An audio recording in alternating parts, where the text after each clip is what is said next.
છોકરાને જમાડવાની ઈચ્છા થઈ પહેલાં છોકરાને જમાડવાની ઈચ્છા કરું અને અડધા છોકરા આવે ને અડધા ન આવે એટલે મેં આખા ગામને જમણવાર કર્યું છે. અને દાળ શાક મીઠાઈ બેન થઈ ગઈ, દાળ શાક મૂક્યા છે.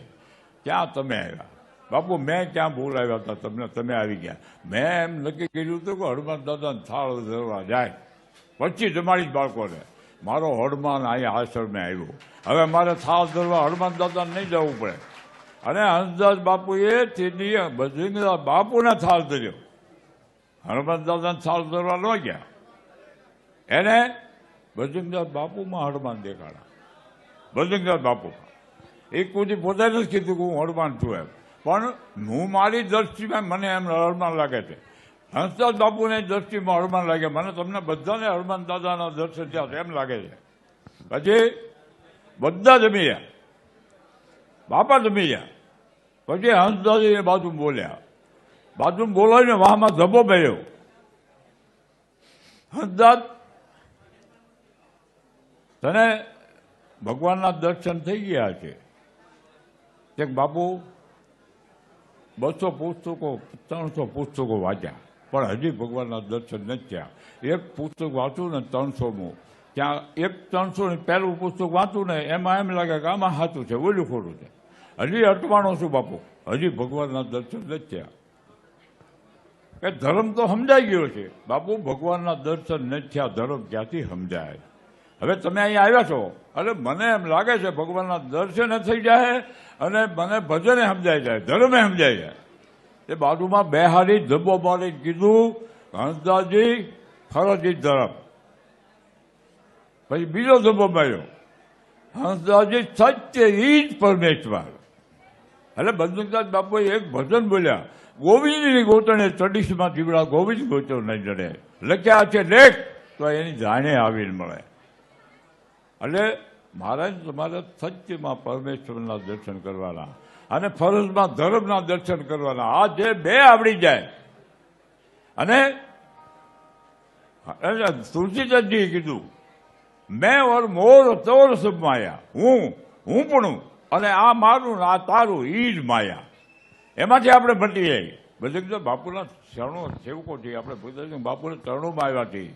જો બજરંગદાસ બાપુના ચરણોમાં આવ્યા પછી એને હંસદાસજીએ કીધું, એ જો આપણે ન સમજીએ તો આપણે જિંદગીમાં ધોડવું પડી. આ બધાને એમ કહું છું, બજરંગદાસ બાપુના તમે અનુયાયી છો, એના સેવકો છો.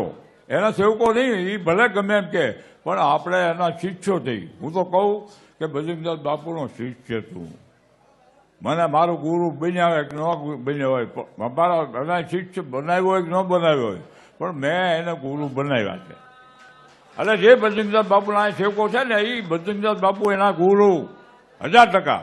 અને કોક ગુરુ એને બનાવતા નહીં, બજરંગદાસ બાપુના ચરણોમાં આવ્યા, એના ચરણોમાં આવ્યા છે. તમે તમારા ગુરુ બજરંગદાસ બાપુ છે, ગુરુ ગોતવા જતા નહીં કે તમારે જવાની જરૂર નહીં. તમારો ગુરુ છે ને એવું દુનિયામાં કોઈને ગુરુ મળ્યો જ ના.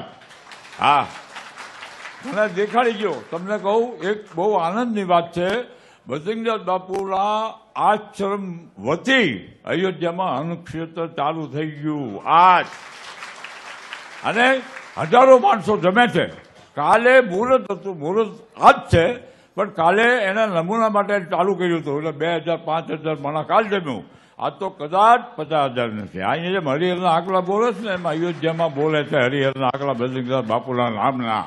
બજરંગદાસ બાપુનો આશ્રમ કરીએ કે કોઈ બીજાએ કર્યું છે તો અઠવાડિયું 15 દી રહીને વયા જાય ને. આપણે તો આજીવન હલાવવાનો છે, આજીવન.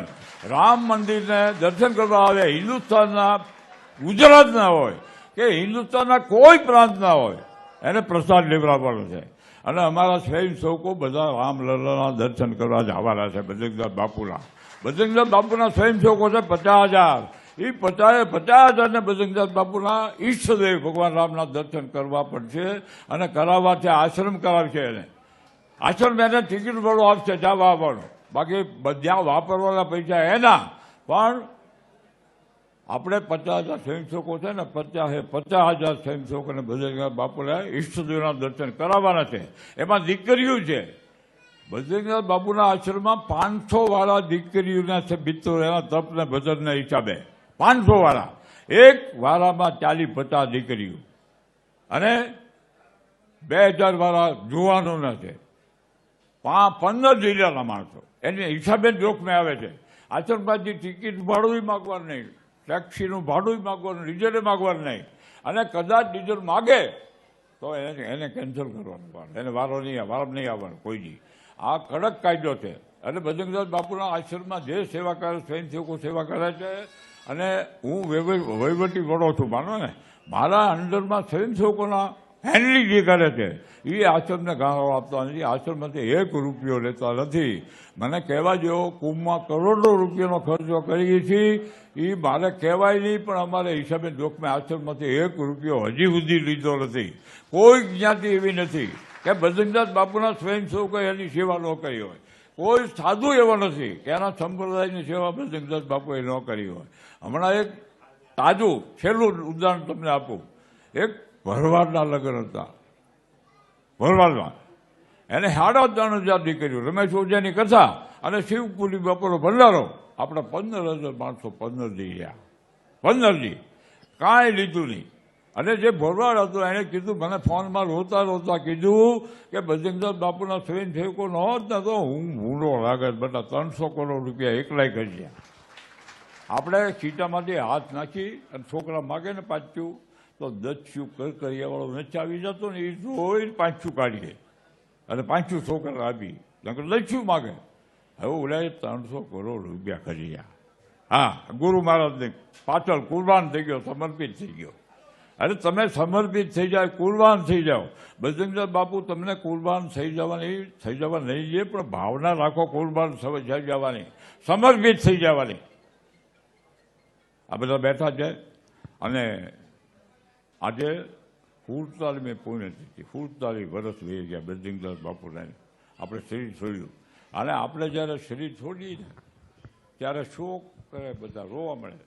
અને સાધુ શરીર છોડે ત્યારે સાધુ બધા એમ માને છે કે ભગવાનથી વિખૂટો પડેલો જીવ એને મળવા જાય. એટલે આનંદને કિક્યારી બોલતી હોય, રામ બોલો ભાઈ રામ. પણ આ બજરંગદાસ બાપુ નિર્વાણ તિથિ છે, એના બહુ ભાગશાળી છીએ આપણે. અને તમારી ઉપર બજરંગદાસ બાપુના અવિરત આશીર્વાદ ઉતરતા રહે છે, અમારો શુભેચ્છા. અને તમે આવ્યા તિથિમાં, તિથિની ઉજવણી માટે તમારા 1000 કામ પડતા મૂકીને અહીંયા આવ્યા છો, એટલે તમારા ભાઈ બહુ દોડ કરે છે. હું અહીં માઇકમાં બોલું છું ને, જે સાંભળો છો ત્યાં સુધી સાંભળી લેજો કે તમારા ભાઈ બહુ દોડ કરે છે.